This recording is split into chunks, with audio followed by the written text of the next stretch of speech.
ఈరోజు మనం భారత రాజ్యాంగానికి సంబంధించి పాలిటిక్స్ సంబంధించినటువంటి మొదటి పాఠ్యాంశాన్ని ఈరోజు మనం చర్చిద్దాం. సో భారత రాజ్యాంగాన్ని అంటే పాలిటీని నేర్చుకోవడంలో మొట్టమొదటి టాపిక్గా మనకు భారత రాజ్యాంగ పరిణామక్రమము historical background of the Indian constitution భారత రాజ్యాంగ పరిణామక్రమము అనే పాఠ్యాంశాన్ని మనం ఈరోజు ఈ తరగతిలో నేర్చుకునే అంటే ఈ క్లాస్లో నేర్చుకునే అవకాశం మనకున్నది. సో భారత రాజ్యాంగ పరిణామక్రమము, మరి ఇందులో మనం నేర్చుకుంటాం, ఏ అంశాలు ఇందులో మనకి అవగతం అవుతాయి, ఇందులో ఉన్నటువంటి అంతర్గత అంశాలు ఏమేమి నేర్చుకోవాలి అనేది ఈరోజు మనం పరిశీలిద్దాం. సో భారత రాజ్యాంగ పరిణామక్రమం అంటే మీకు తెలుసు, పరిణమించిన క్రమము అంటే దాని యొక్క రూట్ లెవెల్ నుంచి దాని యొక్క ఉన్నతి వరకు ఎలా జరిగింది అనే దాన్ని మనం తెలుగులో పరిణామక్రమంగా మనం పరిగణిస్తాం. భారత్ అనేది ఇక్కడ మనకి మన దేశానికి సంబంధించిన అంశం. ఇక్కడ మనకి రాజ్యాంగము, భారత రాజ్యాంగ పరిణామక్రమంలో రాజ్యాంగము అనే పదాన్ని తెలుసుకున్న తర్వాత, దాని నిర్వచనాన్ని తెలుసుకున్న తర్వాత ఈ పాఠ్యాంశాన్ని మనం ప్రారంభిద్దాం. సో ముందుగా రాజ్యాంగము అంటే ఏంటి, అసలు రాజ్యాంగము అంటే ఏంటి చూడండి. రాజ్యాంగము అన్న దాన్ని మనం ఆంగ్లంలో కాన్స్టిట్యూషన్ అంటాం. రాజ్యాంగాన్ని మనం ఇంగ్లీష్లో కాన్స్టిట్యూషన్ అంటాం. అంటే ఈ కాన్స్టిట్యూషన్ అనే ఈ ఆంగ్ల భాషా పదము కాన్స్టిట్యూటియో అనే లాటిన్ భాషా పదము నుంచి ఉద్భవించింది. కాన్స్టిట్యూటివ్ అనే లాటిన్ భాషా పదము నుండి కాన్స్టిట్యూషన్ అనే ఆంగ్ల భాషా పదము ఉద్భవించింది. మరి కాన్స్టిట్యూటియో అనగా అర్థం టు ఎస్టాబ్లిష్ అనే అర్థం. నాన్న గమనించాలి ఇక్కడ అభ్యర్థులందరూ, టు ఎస్టాబ్లిష్. మరి ఏంటి ఈ టు ఎస్టాబ్లిష్ అనే పదం అర్థం ఏంటి, మరి రాజ్యాంగం అనే అర్థం ఏంటి అంటే ఏ దేశంలోనైనా రాజకీయ పరిపాలనా వ్యవస్థలను సరి అయిన దశాదిశలో వినియోగించడము కొరకు నియమించబడినటువంటి లేదా రూపొందించబడినటువంటి నియమ నిబంధనల సమూహమే రాజ్యాంగము. నియమ నిబంధనల సమూహమే రాజ్యాంగంగా మనం గమనించాలి అభ్యర్థులందరూ కూడా. అంటే ఒక దేశంలో పరిపాలన న్యాయబద్ధంగా చట్టబద్ధంగా ఉండుటకు, లేదా ఇక్కడ ఉన్నటువంటి రాజకీయ పరిపాలన ఏ వ్యవస్థలైతే ఉంటాయో అవన్నీ కూడా న్యాయబద్ధంగా చట్టబద్ధంగా పరిపాలన అందించుట కొరకు రూపొందించబడిన నియమ నిబంధనల సమూహమే రాజ్యాంగము. అంటే టు ఎస్టాబ్లిష్ అంటే ఒక గుడ్ గవర్నెన్స్ కోసం, ఒక అద్భుతమైనటువంటి పరిపాలనా వ్యవస్థను అందించడం కోసం ఎస్టాబ్లిష్ చేయబడినటువంటి నియమ నిబంధనల సమూహమే రాజ్యాంగము. ఈ విషయాన్ని అభ్యర్థులందరూ గమనించాలి. సో రాజ్యాంగం అనగా నియమ నిబంధనల సమూహారము. ఈ నియమ నిబంధనలు అనేవి శ్రేయోరాజ్య స్థాపన కొరకు, మంచి సమాజం కొరకు, ఈ రాజకీయ పరిపాలనా వ్యవస్థల యొక్క వాడకాన్ని మంచి క్రమ పద్ధతిలో తెలియజేస్తాయని గమనించాలి. ఇకపోతే ఈ రాజ్యాంగము అన్న అంశాన్ని మనం అంటే నిర్వచనాన్ని పూర్తి చేసిన తర్వాత, మరి రాజ్యాంగం యొక్క అవసరాన్ని లేదా రాజ్యాంగాలు ఉండడం యొక్క ఉపయోగాన్ని మొట్టమొదటిసారిగా ప్రాచీన కాలములో తెలిపినటువంటి వ్యక్తి ఎవరయ్యా అంటే అరిస్టాటిల్ గారు. ప్రాచీన కాలములో, అప్పుడు కాదు ఇప్పుడు కాదు, ప్రాచీన కాలములో దాదాపు 158 రాజ్యాల సందర్శన అనంతరం 158 రాజ్యాంగాల అధ్యయనం తర్వాత, ఆడున్నటువంటి నియమ నిబంధనల యొక్క అధ్యయనం తర్వాత ఈ అరిస్టాటిల్ గారు పాలిటిక్స్ అను గ్రంథాన్ని రచించినారు. వీరు మొట్టమొదటిసారిగా రాజ్యాంగాల అవసరాన్ని పూర్తి స్థాయిలో ప్రణాళికాబద్ధంగా చెప్పిన వ్యక్తి అరిస్టాటిల్ గారు తన పాలిటిక్స్ అను గ్రంథము ద్వారా చెప్పినారు. అరిస్టాటిల్ గురువు గారు ప్లేటో రిపబ్లిక్ అనే గ్రంథాన్ని రచించి వారు కూడా నియమ నిబంధనల యొక్క అవసరాన్ని చాలా గొప్పగా వర్ణించిన సంగతి మనకు చరిత్రలో అధ్యయనంలోకి వస్తుంది. సరే, అరిస్టాటిల్ గారు పాలిటిక్స్ అను గ్రంథాన్ని రచించినారు. 158 రాజ్యాల సందర్శన చేసినారు. రాజ్యాంగాల అవసరాన్ని మొట్టమొదటిసారిగా శాస్త్రీయబద్ధంగా చెప్పిన వ్యక్తి అరిస్టాటిల్ గారు. అందుకే వీరిని రాజనీతి శాస్త్ర పితామహుడు అంటారు. ఎవరినయ్యా అంటే అరిస్టాటిల్ గారిని. గమనించాలి, ఇక్కడ 158 రాజ్యాల సందర్శన అనంతరం రాజ్యాంగాల అవసరాన్ని శాస్త్రీయబద్ధంగా చెప్పిన అరిస్టాటిల్ గారి యొక్క బిరుదు రాజనీతి శాస్త్ర పితామహుడు అని గమనించాలి. తదుపరి ఆధునిక కాలములో శ్రీ మాకియవెల్లి గారు రాజ్యాంగాల అవసరాన్ని ఏదైతే అరిస్టాటిల్ గారు చెప్పినారో వాటన్నిటిని బలపరుస్తూ రాజ్యాంగాల వృద్ధి కోసం ఎంతగానో తపించి మాకియవెల్లి గారు ది ప్రిన్స్ అను గ్రంథాన్ని రచించడం జరిగింది. ఆ ది ప్రిన్స్ అనే గ్రంథం ఏదైతే ఉందో మాకియవెల్లి గారు రాసింది రాజ్యాంగాల ఎదుగుదలలో, రాజ్యాంగాల రూపకల్పనలో ఎన్నో దేశాలకు అది ఆదర్శవంతంగా ఉంది. అందుకని మాకియవెల్లి గారిని ఆధునిక రాజనీతి శాస్త్ర పితామహుడు అంటారు. మాకియవెల్లిని అభ్యర్థులు గమనించాలి. రాజనీతి శాస్త్ర పితామహుడు అంటే అరిస్టాటిల్ గారిని తీసుకోవాలి, అరిస్టాటిల్ గారిని. అదేవిధంగా ఆధునిక రాజనీతి శాస్త్ర పితామహుడు అంటే మాకియవెల్లి గారిని అభ్యర్థులు గుర్తించాల్సి ఉంటుంది. అదేవిధంగా మన భారతదేశం విషయానికి వస్తే భారత రాజ్యాంగాన్ని రచించినటువంటి డాక్టర్ బిఆర్ అంబేద్కర్ గారిని భారత రాజనీతి శాస్త్ర పితామహుడు అంటారు. భారత రాజనీతి శాస్త్ర పితామహుడు ఎవరైనా అంటే బిఆర్ అంబేద్కర్ గారు. అంటే ఇక్కడ మీరు అభ్యర్థులు ఇక్కడ గమనించాల్సిన అంశం ఏంటి అంటే ప్రాచీన కాలంలో అరిస్టాటిల్ గారు పాలిటిక్స్ అను గ్రంథము ద్వారా రాజ్యాంగాల అవసరాన్ని శాస్త్రీయబద్ధంగా చెప్పినందుకు గాను వారికి రాజనీతి శాస్త్ర పితామహుడు అనే బిరుదు రావడం జరిగింది. అదేవిధంగా ఆధునిక కాలములో మాకియవెల్లి గారు ది ప్రిన్స్ అను గ్రంథము ద్వారా రాజ్యాంగాల అవసరాన్ని శాస్త్రీయబద్ధంగా అరిస్టాటిల్ గారి వ్యాఖ్యలను బలపరుస్తూ చెప్పడం వల్ల వారికి ఆధునిక రాజనీతి శాస్త్ర పితామహుడు అన్న బిరుదు రావడం జరిగింది. మరి భారతదేశం విషయానికి వస్తే భారతదేశ అత్యున్నత రాజ్యాంగాన్ని రచించినటువంటి బిఆర్ అంబేద్కర్ గారికి భారత రాజనీతి శాస్త్ర పితామహుడు అన్న బిరుదు రావడం జరిగింది. కాబట్టి అభ్యర్థులు గమనించాలి, రాజనీతి శాస్త్ర పితామహుడు అంటే అరిస్టాటిల్ని తీసుకోవాలి, ఆధునిక రాజనీతి శాస్త్ర పితామహుడు అంటే మాకియవెల్లి గారిని తీసుకోవాలి, భారత రాజనీతి శాస్త్ర పితామహుడు అన్నప్పుడు మనం బిఆర్ అంబేద్కర్ గారిని తీసుకోవాలి. మరి ఇంతకీ రాజ్యాంగం అంటే ఏంటి? ఇందాకే చెప్పుకున్నాం, నియమ నిబంధనల సమూహమే రాజ్యాంగము. ఈ విషయాన్ని మనం గమనించాలి.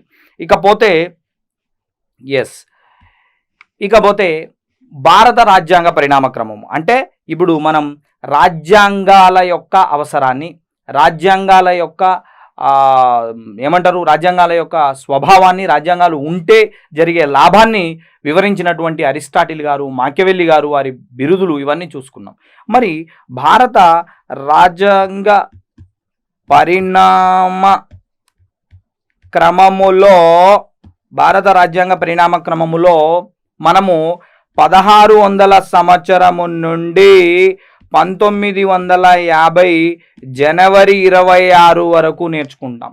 అంటే 1600 సంవత్సరము నుండి 1950 జనవరి 26 వరకు ఉన్నటువంటి అంశాలను, అక్కడ వరకు ఉన్నటువంటి మొత్తం హిస్టారికల్ సినారియోను నేర్చుకోవడమే భారత రాజ్యాంగ పరిణామ క్రమంలో మొదటి ఉద్దేశంగా ఉంటుంది.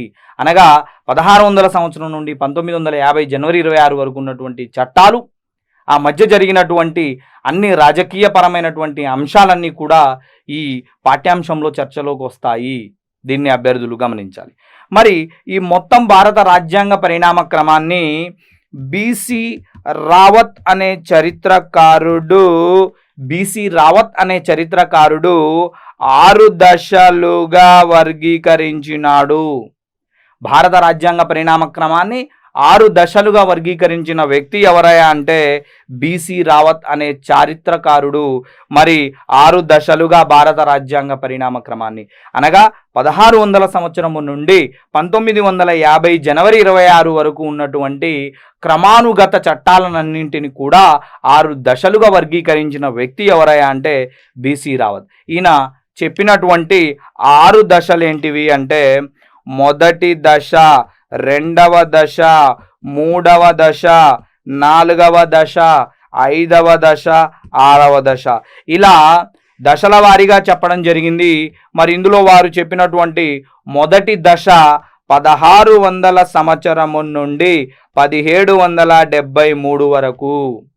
ఏనాడైతే బ్రిటిష్ ఈస్ట్ ఇండియా కంపెనీ వారు భారతదేశానికి వ్యాపారానికి వచ్చినారో అక్కడి నుంచి వారు చేసిన తొలి చట్టం, రెగ్యులేటింగ్ చట్టం వరకు 1773 వరకు ఉన్నటువంటి దశ మొదటి దశగా బీసీ రావత్ గారు వర్గీకరించారు అన్న విషయాన్ని అభ్యర్థులు గమనించాలి. ఇకపోతే రెండవ దశ 1773 నుండి 1858 వరకు, ఈస్ట్ ఇండియా కంపెనీ పాలన అంతమయ్యేంత వరకు 1858 వరకు రెండవ దశగా అభ్యర్థులు గమనించాల్సి ఉంటుంది. తదుపరి మూడవ దశ 1858 నుండి 1909 వరకు, తరువాత 1909 నుండి 1935 వరకు, తదుపరి 1935 నుండి 1947 స్వాతంత్రం వచ్చే వరకు, తదుపరి 1947 నుండి 1950 ఏనాడైతే రాజ్యాంగం అమల్లోకి వచ్చిందో జనవరి 26, 1950 అక్కడి వరకు. అనగా మనం గమనించాల్సిన అంశం 1600 నుండి 1950 వరకు ఉన్నటువంటి ఈ మొత్తాన్ని 6 దశలుగా వర్గీకరించిన వ్యక్తి ఎవరయ్యా అంటే బీసీ రావత్ అనే విషయాన్ని అభ్యర్థులు గమనించాలి. అంటే భారత రాజ్యాంగ పరిణామ క్రమాన్ని 6 దశల్లో వర్గీకరించిన వ్యక్తి BC Rawat.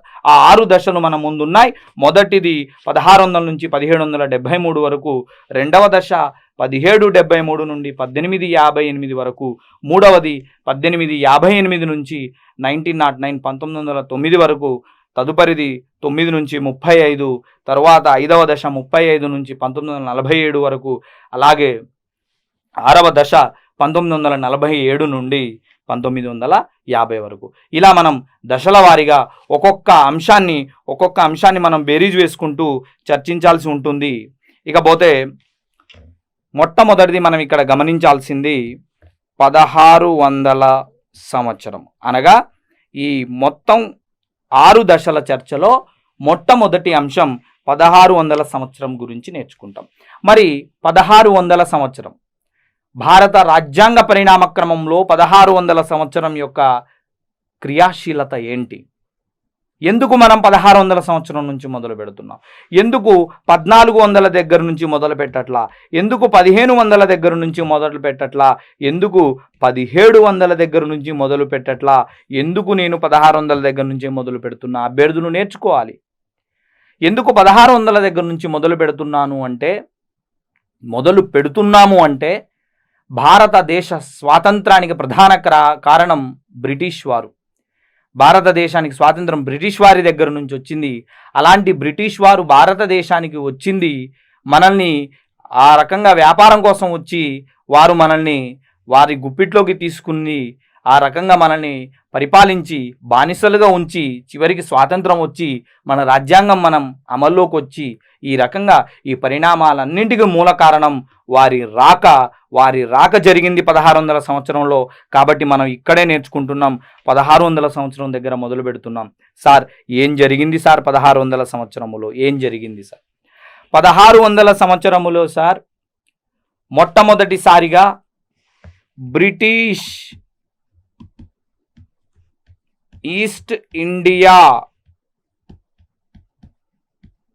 Company British east India company మొట్టమొదటిసారిగా భారతదేశానికి వచ్చింది సార్. మరి ఈ బ్రిటిష్ ఈస్ట్ ఇండియా కంపెనీని భారతదేశానికి పంపుటకు అనుమతినిచ్చిన రాణి ఎవరు అంటే రాణి ఎలిజబెత్ I సార్. రాణి ఎలిజబెత్ I మొదటి ఎలిజబెత్ రాణి యొక్క అనుమతితో బ్రిటిష్ ఈస్ట్ ఇండియా కంపెనీ భారతదేశానికి 1600 సంవత్సరములో వచ్చింది సార్. సార్ ఎందుకు వచ్చినారు అంటే వ్యాపారం కోసం వచ్చినారు సార్. వ్యాపార నిర్వహణ కోసం వచ్చినారు.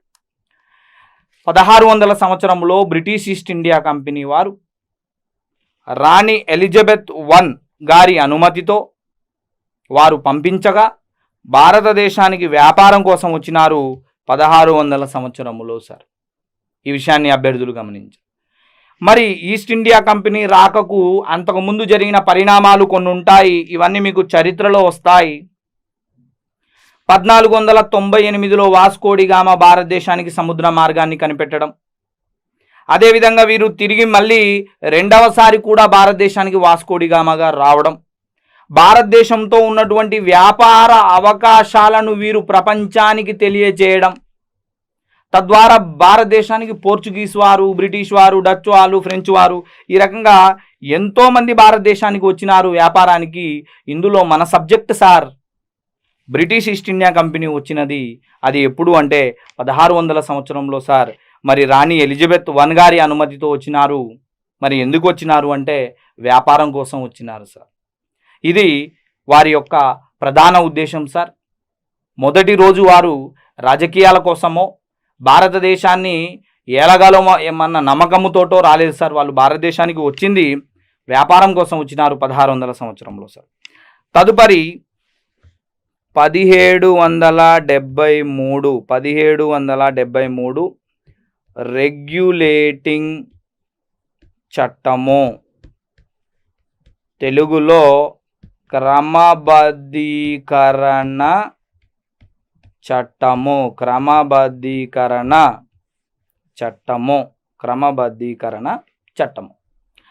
1773 రెగ్యులేటింగ్ చట్టము, క్రమబద్ధీకరణ చట్టము. మరి సార్ మనం ఎందుకు ఇక్కడ నేర్చుకుంటున్నాం రెగ్యులేటింగ్ చట్టము, క్రమబద్ధీకరణ చట్టాన్ని మనం తదుపరి నేర్చుకుంటున్నాం. మరి ఎందుకు ఈ చట్టానికి రెగ్యులేటింగ్ అన్న చట్టం వచ్చింది, ఆ పేరు ఎందుకు వచ్చింది, ఇలాంటి అద్భుతమైన విషయాలన్నీ మనం ఇక్కడ మాట్లాడే ప్రయత్నం చేద్దాం. సో అభ్యర్థులు ఎప్పుడు కూడా హెడ్డింగ్లో ఉన్న పదాల అర్థ వివరణ కూడా తెలుసుకోవాల్సి ఉంటుంది. ఎందుకంటే ఇక్కడ మనకు సబ్జెక్టు ముఖ్యము, విషయ అవగాహన ముఖ్యము. కాబట్టి ప్రతి పదం యొక్క అర్థం నేర్చుకోవాలి. సార్ రెగ్యులేటింగ్ చట్టం అన్నారు కదా, రెగ్యులేటింగ్ చట్టము ఏంటి, ఆ రెగ్యులేటింగ్ అన్న పదమే ఏంటి, దీనికి మనం కొంచెం హిస్టరీకి సంబంధించిన అంశాలను ఇక్కడ చర్చించాల్సి ఉంటుంది సార్. 1764లో బక్సార్ లేదా బాక్సర్ యుద్ధము ద్వారా ఈస్ట్ ఇండియా కంపెనీకి దీవానీ అధికారాలు లభిస్తాయి సార్. సో ఇక్కడ మనం చెబుతున్నట్టుగా బాక్సార్ యుద్ధము ద్వారా ఈస్ట్ ఇండియా కంపెనీకి దీవానీ అధికారాలు లభిస్తాయి. సరే ఏంటి ఈ దీవానీ అధికారం ఏంటి అంటే పన్నులు వసూలతి అధికారము అంటాం. అంటే పన్నులు భారతదేశంలో వసూలు చేసే అధికారము ఈస్ట్ ఇండియా కంపెనీకి బాక్సార్ యుద్ధం కారణంగా 1765 నుండి వారికి ఆ అధికారం సంక్రమిస్తుంది. ఈస్ట్ ఇండియా కంపెనీకి దీవానీ అధికారం. మరి అభ్యర్థులు గమనించాలి, ఈ దీవానీ అధికారం ఏదైతే ఉందో ఇది వారికి చట్టబద్ధంగా లేకుండే, అన్అఫీషియల్గా ఉంటుండే దీవానీ అధికారం, పన్నుల వసూలతి అధికారం. దాన్ని రెగ్యులర్ చేయడానికి, దానిని క్రమబద్ధీకరణ చేయడం కోసం, దేనిని క్రమబద్ధీకరణ చేయడం కోసం, ఇక్కడున్న దీవానీ హక్కులను క్రమబద్ధీకరణ చేయడం కోసం 1773లో చేసిన చట్టమే రెగ్యులేటింగ్ చట్టము. అభ్యర్థులు గమనించాలి, రెగ్యులేటింగ్ చట్టము, రెగ్యులేటింగ్ అన్న పదాన్ని వాడడానికి ముఖ్య ఉద్దేశం వారికి ఉన్నటువంటి దివానీ హక్కులను రెగ్యులర్ చేసుకోవడము అన్న దిశగా అభ్యర్థులు గమనించాల్సి ఉంటుంది. ఇకపోతే వీటన్నిటి మనం పక్కన పెట్టుకుంటే, అంటే ఆ పద వివరణ పక్కన పెట్టుకుంటే, నెక్స్ట్ ఏం జరిగింది సార్ ఈ చట్టము ద్వారా, ఈ రెగ్యులేటింగ్ చట్టము ఏం జరిగింది సార్ అంటే చూడండి, ఈ చట్టాన్ని ఈస్ట్ ఇండియా కంపెనీను నియంత్రణ చేయడం కోసం బ్రిటన్ ప్రభుత్వం చేయడం జరిగింది. ఈ 1773 రెగ్యులేటింగ్ చట్టాన్ని చేయడానికి ప్రధాన ఉద్దేశం ఏంటి అంటే ఈస్ట్ ఇండియా కంపెనీను నియంత్రించడం, వారి యొక్క పర్సనల్ యావిగేషన్స్ని, పర్సనల్ బిజినెస్ అన్నింటినీ ఆపడం కోసం, కరప్షన్ని ఆపడం కోసం, ఇలా ఒక సరి అయిన పద్ధతిలో పెట్టాలి అన్న బ్రిటన్ ప్రభుత్వ ఉద్దేశానుసారము ఈస్ట్ ఇండియా కంపెనీని నియంత్రణ చేయడం కొరకు రెగ్యులేటింగ్ చట్టాన్ని 1773లో చేసినారు. మరి రెగ్యులేటింగ్ చట్టము ద్వారా జరిగినటువంటి అంశాలు ఏంటివి అంటే సార్ గమనించాల్సింది, మొట్టమొదటిసారిగా ఇక్కడ బెంగాల్ గవర్నర్ను అంటే ఆ బెంగాల్ గవర్నర్ అనే పదవిని మొట్టమొదటిసారిగా సార్ గవర్నర్ జనరల్ ఆఫ్ బెంగాల్గా మార్చినారు సార్. గవర్నర్ జనరల్ ఆఫ్ బెంగాల్గా మార్చినారు. అంటే బెంగాల్ గవర్నర్ అనే పదవిని గవర్నర్ జనరల్ ఆఫ్ బెంగాల్ అనే పదవిగా మార్చినారు. అదేవిధంగా ఇక్కడ బెంగాల్ అనే రాష్ట్ర పరిధిలోకి బాంబే, మద్రాస్ రాష్ట్రాలను తీసుకువచ్చినారు. అనగా ఇక్కడ ఉన్నటువంటి బాంబే, ఇక్కడ ఉన్నటువంటి మద్రాస్, ఈ రాష్ట్రాల గవర్నర్లు కూడా, ఈ ప్రాంతాల గవర్నర్లు కూడా ఇక్కడ ఉన్నటువంటి బెంగాల్ గవర్నర్ యొక్క అధీనంలో ఉంటూ పనిచేయాల్సి ఉంటుంది. పూర్తి అధికారాలు, శాసన సంబంధిత అధికారాలన్నీ కూడా బెంగాల్ గవర్నర్కే కేటాయిస్తూ ఇక్కడ బెంగాల్ని క్రియాశీలకంగా చేస్తూ బీబీఎం, బెంగాల్ బాంబే మద్రాస్ అన్నటువంటి ఒక నిర్మాణాన్ని చేపట్టి బెంగాల్ అనేది అత్యున్నత రాష్ట్రంగా ప్రాంతంగా ఉంది కాబట్టి ఆ పదవిని జీజీబీ గవర్నర్ జనరల్ ఆఫ్ బెంగాల్గా మార్చడం జరిగింది. ఈ విషయాన్ని అభ్యర్థులు గమనించాలి. ఈస్ట్ ఇండియా కంపెనీని నియంత్రించడానికి చట్టం చేసినారు. ఇది భారతదేశంలో బ్రిటన్ వారు చేసిన తొలి చట్టం.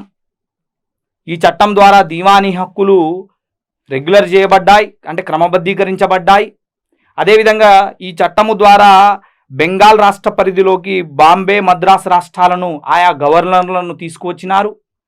అదేవిధంగా ఈ బెంగాల్ గవర్నర్ అనే పదవిని గవర్నర్ జనరల్ ఆఫ్ బెంగాల్గా మార్చినారు. ఈ విషయాన్ని గమనించాలి. అదేవిధంగా ఈ సమయంలో జీజీబీగా వ్యవహరించిన వ్యక్తి ఎవరు సార్ అంటే వారెన్ హేస్టింగ్స్. అభ్యర్థులు భారతదేశ చరిత్రను అధ్యయనం చేసేటప్పుడు గవర్నర్ జనరల్స్ అన్న పాఠ్యాంశం వద్ద వారెన్ హేస్టింగ్స్ గురించి మరింత సమాచారం మీరు నేర్చుకుంటారు. పాలిటిక్స్ సంబంధించి మొట్టమొదటి గవర్నర్ జనరల్ ఆఫ్ బెంగాల్ ఎవరయ్యా అంటే వారెన్ హేస్టింగ్స్. ఏ చట్టము ద్వారా? రెగ్యులేటింగ్ చట్టము ద్వారా బెంగాల్ గవర్నర్ అన్న పదవి మనకి గవర్నర్ జనరల్ ఆఫ్ బెంగాల్గా మారింది అనే విషయాన్ని గమనించాలి. అదేవిధంగా ఈ రెగ్యులేటింగ్ చట్టము ద్వారా 1774లో మోస్ట్ ఇంపార్టెంట్ నాన్న, ఇది మోస్ట్ ఇంపార్టెంట్ గమనించాలి. ఇక్కడ 1774లో కలకత్తా నగరములో, కలకత్తా సిటీలో అక్కడ ఉన్నటువంటి విలియం ఫోర్టులో అక్కడ ఉన్నటువంటి కలకత్తాలో ఉన్నటువంటి విలియం కోటలో మొట్టమొదటిసారిగా ఒక మినీ సుప్రీం కోర్టును ఏర్పాటు చేసినారు. అభ్యర్థులు గమనించాలి.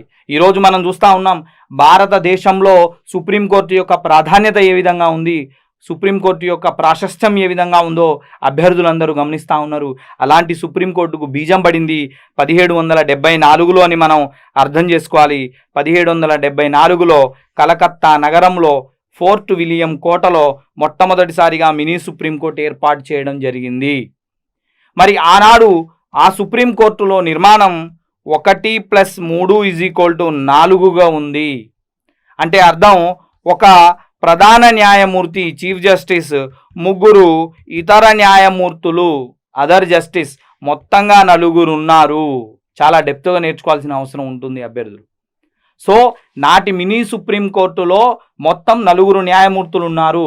ఒక ప్రధాన న్యాయమూర్తి, 3 ఇతర న్యాయమూర్తులు, మొత్తంగా 4 న్యాయమూర్తులతో ఆనాటి కలకత్తాలో మినీ సుప్రీంకోర్టు ఏర్పాటు చేయబడింది. మరి అభ్యర్థులు గమనించాల్సింది ఏంటి అంటే ఆ ప్రధాన న్యాయమూర్తి పేరు సర్ ఎలిజా ఇంపే. వీరు ఆ మినీ సుప్రీంకోర్టు యొక్క తొలి ప్రధాన న్యాయమూర్తిగా పనిచేసినారు అని చెప్పేసి గమనించాల్సి ఉంటుంది. ఈ రకంగా రెగ్యులేటింగ్ చట్టం ఉంది. సో రెగ్యులేటింగ్ చట్టంలో మనం నేర్చుకున్న అంశాలను ఒకసారి చూడండి. రెగ్యులేటింగ్ అన్న పదానికి అర్థం ఏంటి అంటే దీవానీ హక్కులను, ఇక్కడ ఉన్నటువంటి దీవానీ హక్కులను రెగ్యులర్ చేయడానికి రెగ్యులేటింగ్ చట్టం అనే పేరు పెట్టినారు. ఈస్ట్ ఇండియా కంపెనీని నియంత్రించడానికి చేసిన చట్టం. ఇక్కడ బెంగాల్ గవర్నర్ అనే పదవిని గవర్నర్ జనరల్ ఆఫ్ బెంగాల్గా మార్చినారు. అలా మార్చినప్పుడు ఆ పదవిని నిర్వహించిన వ్యక్తి ఎవరు అంటే వారెన్ హేస్టింగ్ అని గమనించాలి. అదేవిధంగా బెంగాల్ అనే రాష్ట్ర పరిధిలోకి బాంబే, మద్రాస్ రాష్ట్రాలను తీసుకొచ్చినారు. అదేవిధంగా కలకత్తా నగరంలో ఫోర్ట్ విలియం కోటలో మొట్టమొదటిసారిగా ఒక మినీ సుప్రీంకోర్టుని ఏర్పాటు చేసినారు. 4 న్యాయమూర్తులతో ఏర్పాటు చేసినారు.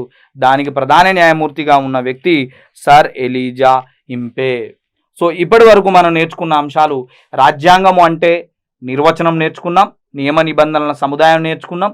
తదుపరి రాజ్యాంగానికి సంబంధించినటువంటి రాజనీతి శాస్త్ర పితామహుడు అరిస్టాటిల్ అని, ఆధునిక రాజనీతి శాస్త్ర పితామహుడు మాకెవెల్లి అని, అదేవిధంగా భారత రాజనీతి శాస్త్ర పితామహుడు అంబేద్కర్ గారని, మరి రాజ్యాంగ పరిణామ క్రమాన్ని 6 దశలుగా వర్గీకరించిన వ్యక్తి బీసీ రావత్ గారని, మరి మొట్టమొదటిసారి ఈస్ట్ ఇండియా కంపెనీ ఎలిజబెత్ రాణి అనుమతితో 1600 సంవత్సరంలో వచ్చిందని నేర్చుకున్నాం.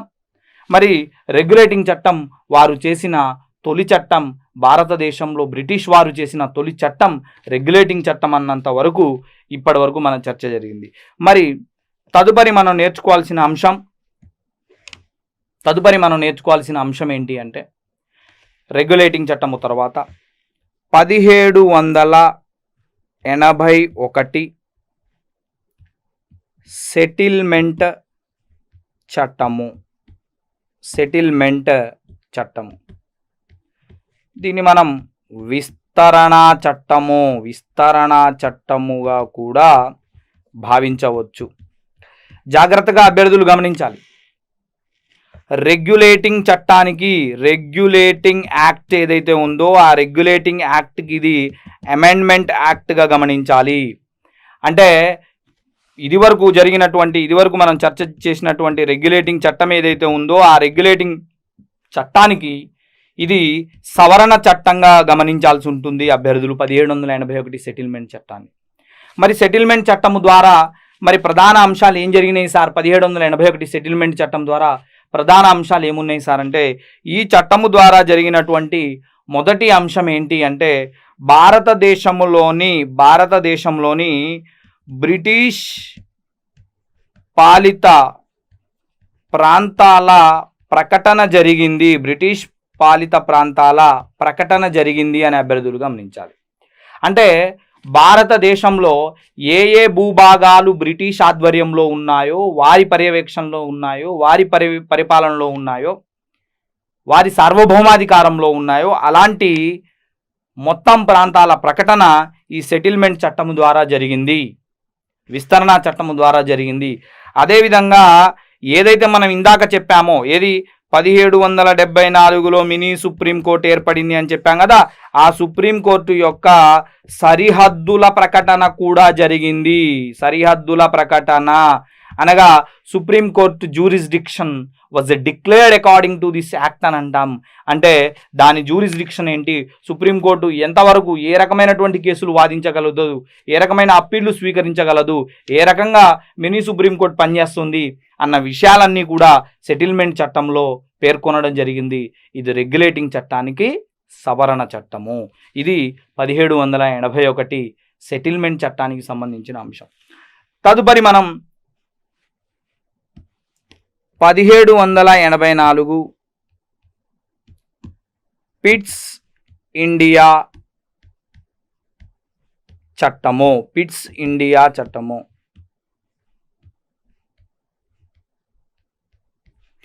ఇండియా చట్టం అభ్యర్థులు గమనించాలి. పిట్స్ ఇండియా చట్టము, ఇండియా అంటే మన దేశం పేరు.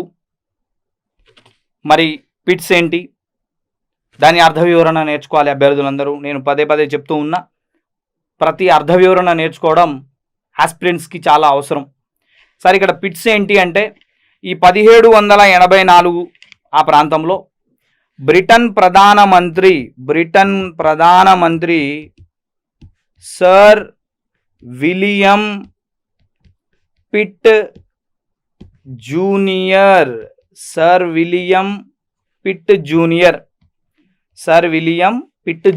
అనే బ్రిటన్ ప్రధానమంత్రి భారతదేశము కొరకు చేసినటువంటి చట్టము కాబట్టి దానిని మనం పిట్స్ ఇండియా చట్టము అని అన్నాం.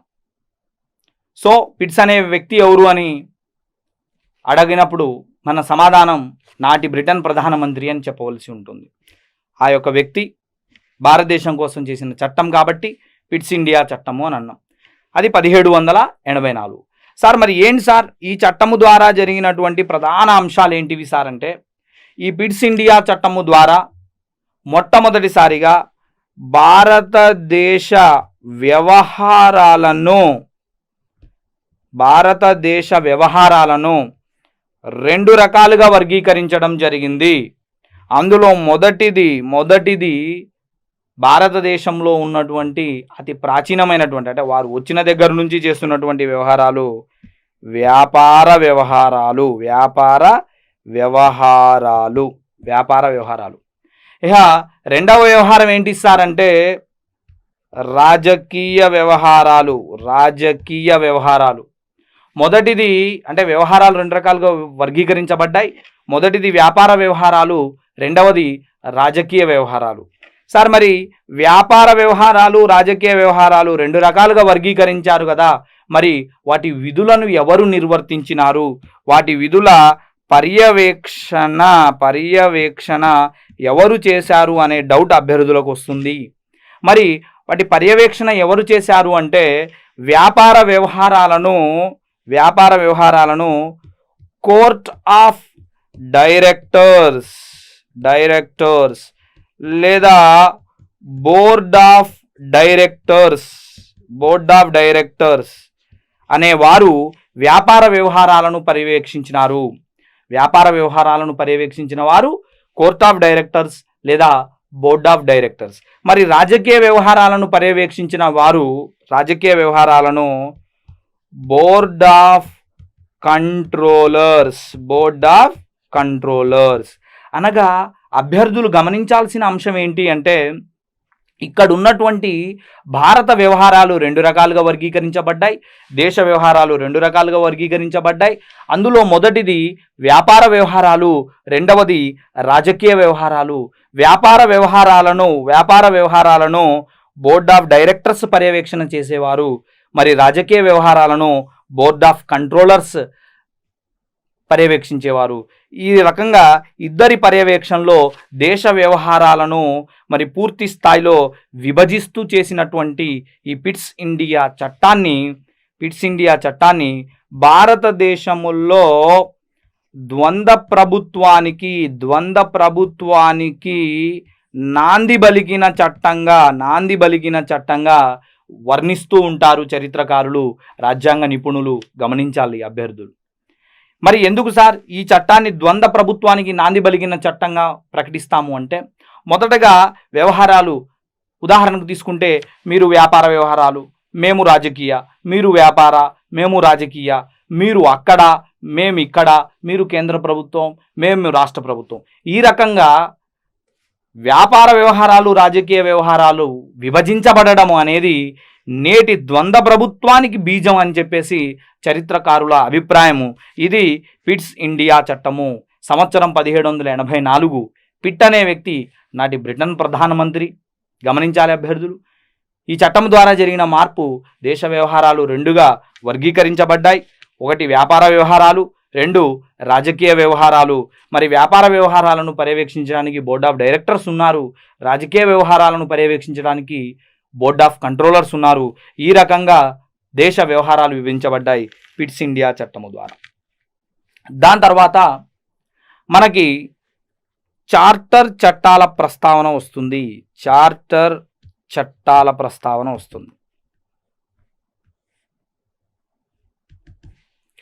అభ్యర్థులు గమనించాలి. ఇక నుంచి వచ్చే చట్టాల పేర్లు చార్టర్ చట్టాలుగా మనకుంటాయి. ఎందుకుంటాయి ఏంటి అని మనం అవగాహన కోసం తీసుకున్నప్పుడు, మొత్తం బ్రిటన్ పాలన 2 రకాలుగా వర్గీకరించుకున్నప్పుడు, మొదటిది మనకి కంపెనీ పాలన ఉంటుంది. తదుపరి మనకు బ్రిటన్ రాణి లేదా రాజు పాలన నేరుగా ఉంటుంది భారతదేశంలో. ఏ పాలన అయితే కంపెనీలో ఉందో, అంటే ఏ టైం అయితే, ఏ పీరియడ్ అయితే కంపెనీ పరిపాలనలో ఉందో, కంపెనీ పరిపాలిస్తున్నటువంటి ఆ సమయంలో చేసినటువంటి చట్టాలు చార్టర్ చట్టాలుగా పరిగణించబడతాయి, ఒప్పందపు చట్టాలుగా పరిగణించబడతాయి.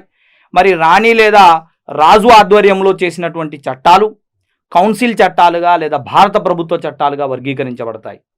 అభ్యర్థులు ఈ విషయాన్ని గమనించాలి. మరి చార్టర్ చట్టాలు అనే పదం వస్తున్నప్పుడు, సార్ మరి అన్ని పద వివరణలు మీరు నేర్చుకోవాలంటున్నారు, మరి చార్టర్ అనే పద వివరణ కూడా చెప్పండి సార్ అన్న డౌట్ అభ్యర్థులకు వస్తుంది. మరి చార్టర్ అనుదాన్ని మనం అగ్రిమెంట్ అని సులభ భాషలో అర్థం చేసుకోవచ్చు. అగ్రిమెంట్ అనగా తెలుగులో ఒప్పందము. సార్ ఏంటి ఒప్పందము, ఎందుకు అగ్రిమెంటు, ఎవరికి మధ్య అగ్రిమెంటు, అసలు ఏంటి చట్టాల పేర్లు, ఇవన్నీ కూడా అభ్యర్థులు గమనించాలి. చూడండి, ఉదాహరణకు దీన్ని మనం బ్రిటన్ అని అనుకున్నప్పుడు, ఇక్కడ మనం దీన్ని భారతదేశం అని అనుకున్నప్పుడు, భారతదేశంలో ఉన్నటువంటి ఈస్ట్ ఇండియా కంపెనీకి, భారతదేశంలో ఉన్న ఈస్ట్ ఇండియా కంపెనీకి బ్రిటన్లో ఉన్నటువంటి రాణి లేదా రాజుకు వీరిరువురికి మధ్య ప్రతి 20 సంవత్సరముల కొరకు జరిగే ఒప్పందమే 20 సంవత్సరముల కొరకు జరిగే ఒప్పందమే చార్టర్. చార్టర్ అంటే అగ్రిమెంట్ అన్నాం, ఒప్పందం అన్నాం. ఒప్పందం ఎవరెవరికి మధ్య జరుగుతుంది అంటే రాణి రాజు లేదా ఈస్ట్ ఇండియా కంపెనీకి, అంటే వాళ్ళిద్దరి మధ్య జరుగుతుంది. భారతదేశంలో ఉన్న కంపెనీకి బ్రిటన్లో ఉన్నటువంటి రాణి లేదా రాజుకి, అక్కడ ప్రభుత్వానికి మధ్య జరిగే ఒప్పందమే చార్టర్. మరి ఒక్కొక్క చార్టర్ ఇక్కడ మనం గమనించాలి, ఒక్కొక్క చార్టర్ ఎన్ని సంవత్సరాలు ఉంటుంది అంటే 20 సంవత్సరాలు ఉంటుంది. ఒక్కొక్క ఒప్పందము 20 సంవత్సరాలు ఉంటుంది అని అభ్యర్థులు గమనించాలి. మనకి తదుపరి చట్టాలన్నీ చార్టర్ చట్టాలు అనబడతాయని చెప్పుకున్నాం కాబట్టి 1793 చార్టర్ చట్టము ప్రధానంగా ఉన్నటువంటి చార్టర్ చట్టాలలో 1793 చార్టర్ చట్టము, 1813 చార్టర్ చట్టము, అదేవిధంగా 1833 చార్టర్ చట్టము, అదేవిధంగా 1853 చార్టర్ చట్టము. ఈ చట్టాల యొక్క చర్చ, ఈ చట్టాల యొక్క ప్రాధాన్యత భారతదేశంలో ఎంతో ఉంటుంది.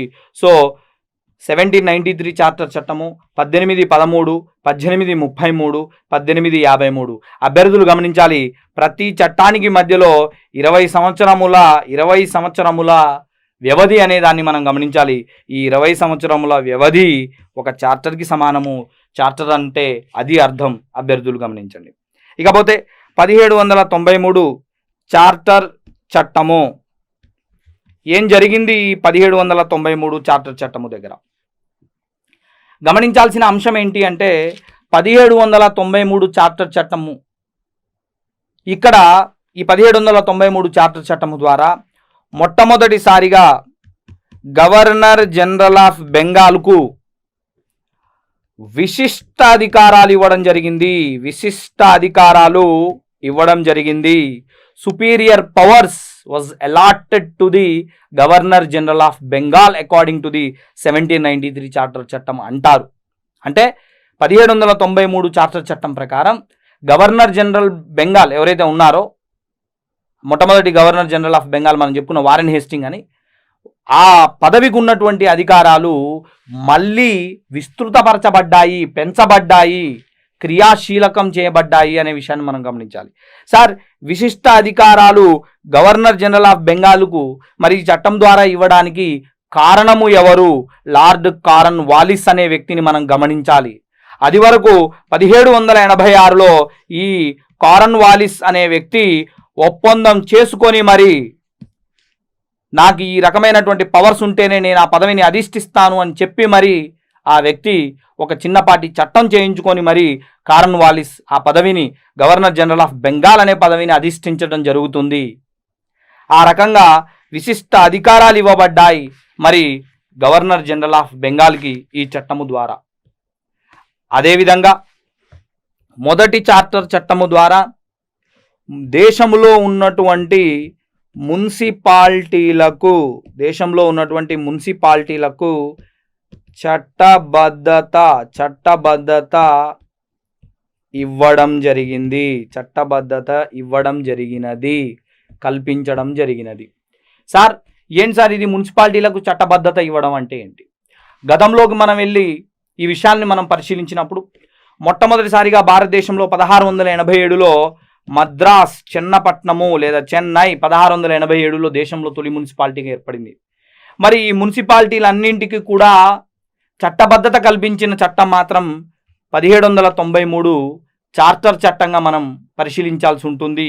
ఇక్కడి నుంచి అఫీషియల్గా బడ్జెట్ కేటాయింపులు కానీ, అభివృద్ధి కార్యక్రమాలు కానీ మున్సిపాలిటీలలో ఉవ్వెత్తున జరగడానికి అవకాశం లభించింది ఈ 1793 చార్టర్ చట్టం ద్వారా. అదేవిధంగా ఈ చట్టం ద్వారా జరిగినటువంటి మరో గొప్ప మార్పు ఏంటి అంటే, ఈస్ట్ ఇండియా కంపెనీలోని ఉద్యోగులు ఎవరైతే ఉంటారో ఆ ఉద్యోగుల వేతనాలు భారత ఆదాయము నుండే కేటాయించుటకు అవకాశం లభించింది. అభ్యర్థులు గమనించాలి, ఏంటి పాయింట్? ఈస్ట్ ఇండియా కంపెనీ ఉద్యోగుల వేతనాలు భారత ఆదాయం నుండే ఇవ్వడం ఏంటి సార్? ఈ కాన్సెప్ట్ ఏంటి సార్ అంటే గమనించాలి. అది వరకు భారతదేశంలో వచ్చిన పన్నులన్నీ రాణి వద్దకు పంపడం, ఆ రాణి ఏం చేయాలి, మొత్తం తనకు వచ్చినటువంటి అమౌంట్ నుండి జీతాల రూపంలో ఈస్ట్ ఇండియా కంపెనీకి మళ్ళీ భారతదేశానికి తిరిగి పంపడం. ఇవన్నీ ఎందుకు అన్నట్లుగా ఇక్కడ ఈస్ట్ ఇండియా కంపెనీ ఉద్యోగుల వేతనాలు భారత ఆదాయము నుండే తీసుకోవడానికి, కేటాయించడానికి అవకాశం లభించింది ఈ మొదటి చార్టర్ చట్టము ద్వారా. అనగా 20 సంవత్సరముల ఒప్పందముతో పాటు, 20 సంవత్సరముల పరిపాలన కొనసాగింపు ఒప్పందముతో పాటు ఈ అంశాలన్నీ జరిగాయి. మొదటి చార్టర్ చట్టం 1793లో జరిగిన అంశాలు ఒకసారి తీసుకుంటే, మొట్టమొదటిది గవర్నర్ జనరల్ ఆఫ్ బెంగాల్కు విశిష్ట అధికారాలు ఇవ్వబడ్డాయి కార్న్వాలిస్ వలన. మున్సిపాలిటీలకు చట్టబద్ధత ఇవ్వడం జరిగింది, లీగల్ అష్యూరెన్స్ ఇవ్వడం జరిగింది. అదేవిధంగా ఈస్ట్ ఇండియా కంపెనీ ఉద్యోగుల వేతనాలు భారతదేశ ఆదాయము నుండి ఇవ్వడానికి అవకాశం లభించింది. అదేవిధంగా తదుపరి చార్టర్ చట్టం 1813 చార్టర్ చట్టము. 1813 చార్టర్ చట్టము. సరే, ఏం జరిగింది ఈ చార్టర్ చట్టం ప్రకారం? ఏం జరిగింది అంటే, ఎప్పట్లాగే చార్టర్ అంటే మనం చెప్పుకున్నాం, ఎప్పట్లాగే ఏం చెప్పుకున్నా, 20 సంవత్సరముల పరిపాలనా కొనసాగింపు ఒప్పందం జరిగింది.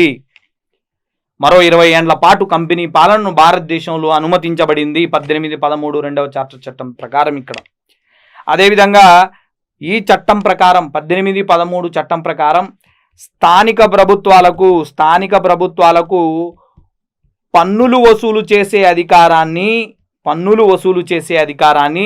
ఆ పన్నులు ఎవరైనా చెల్లించకపోతే జరిమానాలు కూడా విధించే అధికారాన్ని స్థానిక ప్రభుత్వాలకు ఇవ్వడం జరిగింది 1813 చార్టర్ చట్టం ప్రకారం. ఎంత అద్భుతమైనటువంటి పాయింట్ అండి! స్థానిక ప్రభుత్వాలకు పన్నులు వసూలు చేసే అధికారాన్ని, పన్నులు కట్టకపోతే జరిమానాలు విధించే అధికారాన్ని కూడా వాటికి కట్టబెడుతూ, స్థానిక ప్రభుత్వాలకు కట్టబెడుతూ 20 సంవత్సరాల పరిపాలనా ఒప్పందాన్ని ఇవ్వడం జరిగింది 1813 చార్టర్ చట్టం ప్రకారం. మరి ఈ చార్టర్ చట్టం ప్రకారం 1813 చార్టర్ చట్టం ప్రకారం మొట్టమొదటిసారిగా భారతదేశానికి క్రైస్తవ మిషనరీల రాక ప్రారంభమైనది. క్రైస్తవ మిషనరీల రాక ప్రారంభమైంది అని చెప్పవచ్చు. క్రైస్తవ మిషనరీలు భారతదేశంలో ఉన్నటువంటి పేద ప్రజల సహాయార్థం భారతదేశంలో ఉన్నటువంటి ఈస్ట్ ఇండియా కంపెనీ అనుమతుల ద్వారా, ఈ చార్టర్ ఒప్పందము ద్వారా మొట్టమొదటిసారిగా భారతదేశంలో అడుగుపెట్టాయి క్రైస్తవ మిషనరీలు. అది ఈ చార్టర్ చట్టంలో జరిగినటువంటి మరో గొప్ప మార్పు. అదేవిధంగా ఈ చట్టం ప్రకారం భారతదేశంలో ఉన్నటువంటి విద్యా వ్యాప్తికి సంవత్సరానికి 1,00,000 రూపాయల కేటాయింపు ప్రారంభమైంది ఈ చట్టము ద్వారానే. 1813 చార్టర్ చట్టం ప్రకారం ఏడాదికి 1,00,000 రూపాయల కేటాయింపు విద్య కోసం. 1813 చార్టర్ చట్టం ప్రకారం జరిగింది. క్రైస్తవ మిషనరీలు రావడానికి వారికి అవకాశం లభించింది. అదేవిధంగా స్థానిక ప్రభుత్వాలకు పన్నులు వసూలు చేసే అధికారం కేటాయించబడింది. అదేవిధంగా ఈ చట్టము ద్వారానే, ఈ 1813 చార్టర్ చట్టము ద్వారానే మొట్టమొదటిసారిగా అభ్యర్థులందరూ గమనించాల్సిన అంశం ఏంటి అంటే, ఈస్ట్ ఇండియా కంపెనీ వ్యాపార వ్యవహారాలపై ఆంక్షలు విధించబడ్డాయి. దట్ మీన్స్ పరిమితులు విధించబడ్డాయి. ఈస్ట్ ఇండియా కంపెనీ వ్యాపార వ్యవహారాలపై ఆంక్షలు, పరిమితులు విధించబడ్డాయి. అంటే భారతదేశంలో ఈస్ట్ ఇండియా కంపెనీ చేస్తున్నటువంటి వ్యాపారాలపై కొంతవరకు ఆంక్షలు విధించబడ్డాయి. ఏ ఏ విషయాలలో ఆంక్షలకు మినహాయింపు ఉంది అనే విషయాన్ని కూడా గమనించాలి. మొదటిది చైనాతో వ్యాపారము, తరువాతిది తేయాకు వ్యాపారము. అంటే ఈ రెండు వ్యాపారాలు తప్ప మిగిలిన వ్యాపారాలపై ఆంక్షలు అప్లికేబుల్. ఈ విషయాన్ని గమనించాలి. అంటే అప్రతిహతంగా ఈస్ట్ ఇండియా కంపెనీ వ్యాపార వ్యవహారాలు కొనసాగుతూ కొన్ని రకాల ఆంక్షలకు గురైంది ఎక్కడ అంటే 1813 చార్టర్ చట్టం ప్రకారం. తత్వవేత్తలు, రాజ్యాంగ నిపుణులు చాలా ఉదారమైనటువంటి, చాలా డెప్త్గా కొన్ని ఎగ్జాంపుల్స్ అందుకు చెప్తూ ఉంటారు. ఎందుకు వారి వ్యాపారాల మీద ఆంక్షలు విధించబడ్డాయి అంటే, ఈస్ట్ ఇండియా కంపెనీ ఉద్యోగుల వేతనాలు భారతదేశ ఆదాయం నుండి స్వీకరించండి, అక్కడి నుంచి తీసుకున్న తర్వాత మిగతా అమౌంట్ ఏదైతే ఉంటుందో అది మాత్రమే నాకు ఇవ్వండి అని రాణి చెప్పడం. మరి ఈ ఆదాయంలో, భారత ఆదాయములో తమ వేతనాలు తీసుకునే వద్ద, తమ వేతనాలను కట్ చేసుకునే దగ్గర ఈస్ట్ ఇండియా కంపెనీ అవకతవకలకు పాల్పడ్డట్టు, అవినీతికి పాల్పడ్డట్టు ఆధారాలు లభించాయని, ఆ అవినీతిని అడ్డుకట్ట వేయడానికే ఈ 1813 చార్టర్ చట్టము దగ్గర వ్యాపార వ్యవహారాల మీద ఆంక్షలు విధించబడ్డాయి అని కొంతమంది రాజకీయ తత్వవేత్తల అభిప్రాయంగా మనం గమనించాలి. కొన్ని రకాల గ్రంథాల్లో ఆ అంశాలు పేర్కొనబడ్డాయి.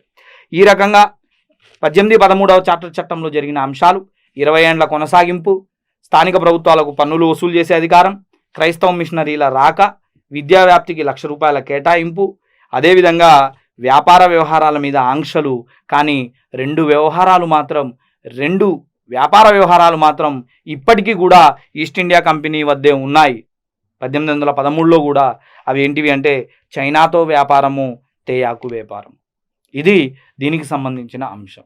ఇక తదుపరి చట్టాల గురించి చర్చించే ముందు ఇప్పటి వరకు అయినటువంటి అంశాలను మరొక్కసారి నేర్చుకునే ప్రయత్నం చేద్దాం. సో మొదటిగా మనం భారత రాజ్యాంగ పరిణామ క్రమాన్ని నేర్చుకున్నాం. భారత రాజ్యాంగ పరిణామ క్రమంలో రాజ్యాంగం అన్న పదాన్ని వివరించినాం. రాజ్యాంగం అన్న పదం కాన్స్టిట్యూషన్ అనే ఆంగ్ల పదం, కాన్స్టిట్యూటివ్ అనే లాటిన్ భాషా పదం నుంచి ఆవిర్భవించింది. దీని అర్థం టు ఎస్టాబ్లిష్, అంటే రాజకీయ పరిపాలనా వ్యవస్థలను నియమ నిబంధనల సమూహారంగా లేదా వాటిని అవలంబిస్తూ ముందుకు తీసుకెళ్తూ ఉంటారు. అలాంటి రాజకీయ పరిపాలనా వ్యవస్థలను క్షేత్రస్థాయిలో శ్రేయోరాజ్య స్థాపన కోసం ఉపయోగించడానికి నియమించినటువంటి నియమ నిబంధనల సముదాయమే రాజ్యాంగం. అదేవిధంగా ప్రాచీన కాలంలో అరిస్టాటిల్ గారు 158 రాజ్యాల సందర్శన తర్వాత పాలిటిక్స్ అను గ్రంథము రచించి వారు రాజ్యాంగాల అవసరాన్ని, రాజ్యాంగాలు ఉంటే జరిగే లాభాన్ని, రాజ్యాంగాలు ఏ విధంగా ఉపయోగపడతాయి, చట్టబద్ధంగా పరిపాలన అందించడానికి రాజ్యాంగాల అవసరం ఏంటి అని చాలా స్పష్టంగా వారు పాలిటిక్స్ గ్రంథాల్లో చెప్పడం వలన వారు రాజనీతి శాస్త్ర అంటే ఆ పితామహులు అన్న బిరుదుని వారు పొందినారు. అదేవిధంగా ఆధునిక కాలంలో శ్రీ మాకియవెల్లి గారు ది ప్రిన్స్ అను గ్రంథము ద్వారా వారు కూడా విశేష కృషి చేసి ఆధునిక రాజనీతి శాస్త్ర పితామహుడు అన్న బిరుదాంకితులైనారు. భారత రాజ్యాంగాన్ని రచించినటువంటి బిఆర్ అంబేద్కర్ గారు భారత రాజనీతి శాస్త్ర పితామహుడుగా, భారత రాజ్యాంగ నిర్మాతగా మరి వారు కూడా ఆ రకంగా బిరుదులు పొందినారు. ఈ రకంగా భారత రాజ్యాంగ పరిణామ క్రమం అన్న పాఠ్యాంశంలో 1600 సంవత్సరం నుండి 1950 జనవరి 26 వరకు మన చర్చ జరుగుతుంది అని చెప్పాం. ఈ మొత్తం 1600 సంవత్సరం నుండి 1950 జనవరి 26 వరకు ఉన్నటువంటి మొత్తం అంశాలను 6 దశలుగా వర్గీకరించి బీసీ రావత్ గారు మరి ఒక గొప్ప మార్పుకి శ్రీకారం చుట్టినారు. ఈ మొత్తం ఉన్నటువంటి 6 దశల్లో ఒక్కొక్క దశను ఒక్కొక్క అంశాన్ని చట్టాన్ని మనం చర్చించుకుంటూ పోతున్నాం. 1600 సంవత్సరంలో మరి ఈస్ట్ ఇండియా కంపెనీ రాణి ఎలిజబెత్ గారి అనుమతితో రావడం, వారు వ్యాపారం కోసం రావడం జరిగింది అని చెప్పాం. అదేవిధంగా వారు భారతదేశంలో చేసినటువంటి మొట్టమొదటి చట్టము రెగ్యులేటింగ్ చట్టము, దాన్ని క్రమబద్ధీకరణ చట్టము అని అన్నాం. మరి ఈస్ట్ ఇండియా కంపెనీని నియంత్రించడానికి చేసినటువంటి ఈ చట్టము ద్వారా బెంగాల్ గవర్నర్ పదవిని గవర్నర్ జనరల్ ఆఫ్ బెంగాల్గా మార్చినారు అని చెప్పినాం. అదేవిధంగా ఇక్కడ బెంగాల్ రాష్ట్ర గవర్నర్ పరిధిలోకి బాంబే, మద్రాస్ గవర్నర్లను కూడా తీసుకొచ్చారని చెప్పాం. అదేవిధంగా ఇక్కడ మనకి వారెన్ హేస్టింగ్ అనే వ్యక్తి తొలి గవర్నర్ జనరల్ ఆఫ్ బెంగాల్గా వ్యవహరించారు అని చెప్పుకోవడం జరిగింది. అదేవిధంగా 1774లో కలకత్తాలోని విలియం ఫోర్ట్లో ఒక మినీ సుప్రీంకోర్టుని ఏర్పాటు చేయడం జరిగింది.